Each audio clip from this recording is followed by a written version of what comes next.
അപ്പൊ നമ്മുടെ കവിതാ രചന മത്സരം തുടങ്ങുവാണ്. വിഷയം ഒഴുകുന്ന ജീവിതം. എഴുതി തുടങ്ങിക്കോ. വിജൃംഭിച്ച ജീവിതം ഒഴുകിക്കൊണ്ടിരിക്കുന്നു. കഠിന കഠോര ജീവിതം ഒഴുകി കഥന കഥയിൽ ഞാൻ അനർക്ക നിർഗളമായ ഒരു തോട്ടിലൂടെ ഒരു കോഴിത്തൂവൽ പോലെ ജീവിതം ഒഴുകിപ്പോയി. ജീവിതം പുഴയായി ഒഴുകുമ്പോൾ ഞാൻ കരയിൽ നിൽക്കും കുട്ടിയാകും. ഇത് ഞാൻ ഇവിടെ കേട്ടിട്ടുണ്ടല്ലേ. മതി മതി, സമയമായി. എന്തുവഴി താമസിച്ചേ? എനിക്ക് കവിതാരചന മത്സരം ഉണ്ടായിരുന്നമ്മ.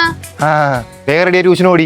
ഞാനിപ്പോ എപ്പോഴും ചെയ്യാറുള്ളത് ഫോർ ഗ്ലോ മേക്കപ്പ് റൊട്ടീൻ ആണ്. ആദ്യം ഞാൻ എടുത്തിട്ടുള്ളത് ഫേസസ് കാനഡയുടെ സ്ട്രോക്ക് ക്രീം ആണ്. ഇത് നമുക്കൊരു ഇൻസ്റ്റന്റ് ഗ്ലോ തരും. ഇതിൽ ഷിയ ബട്ടറും ഹൈറലോണിക് ആസിഡും ഉള്ളതുകൊണ്ട് തന്നെ 24 hours ലാസ്റ്റ് ചെയ്യും. പിന്നെ നല്ല ഹൈഡ്രേഷനും നമുക്ക് ഉപയോഗിക്കാൻ നല്ല കംഫർട്ടുമാണ്. അടുത്തതായി യൂസ് ചെയ്യാൻ പോകുന്നത് ഫേസസ് കാനഡയുടെ 3-in-1 ഫൗണ്ടേഷൻ ആണ്. ഇതും സ്ട്രോക്ക് ക്രീമും തമ്മിൽ മിക്സ് ചെയ്തിട്ടാണ് ഞാൻ യൂസ് ചെയ്യുന്നത്. ഇത് ഫൗണ്ടേഷനായും സൺസ്ക്രീനായും മോയ്സ്ചറൈസറായും നമുക്ക് യൂസ് ചെയ്യാം. ഇത് നമുക്ക് ബിൽഡബിൾ കവറേജും 24 hours ഹൈഡ്രേഷനും തരും. ഇത് സൂപ്പർ കംഫിയാണ്. അടുത്തതായി ഞാൻ എടുത്തിട്ടുള്ളത് ഫേസസ് കാനഡയുടെ comfy matte wow bullet lipstick. Shade വരുന്നത് കാരമൽ സേൾ. ഇത് നമുക്ക് ഒരു ബട്ടറി മാറ്റ് ഫിനിഷ് തരും. ഇതൊരു food proof, crack proof, smooth glide, super കംഫിയുമാണ്. ഇത് നമുക്ക് ബ്ലഷായും ഐഷാഡോ ആയിട്ടും യൂസ് ചെയ്യാം. ഈ product Flipkart, Amazon, Nykaa, Purplle available ആണ്. പ്രോഡക്റ്റ് മേളിൽ ടാഗ് ചെയ്തിട്ടുണ്ട്. കവിതാ രചന മത്സരം 1ാം സ്ഥാനം ഭരത്.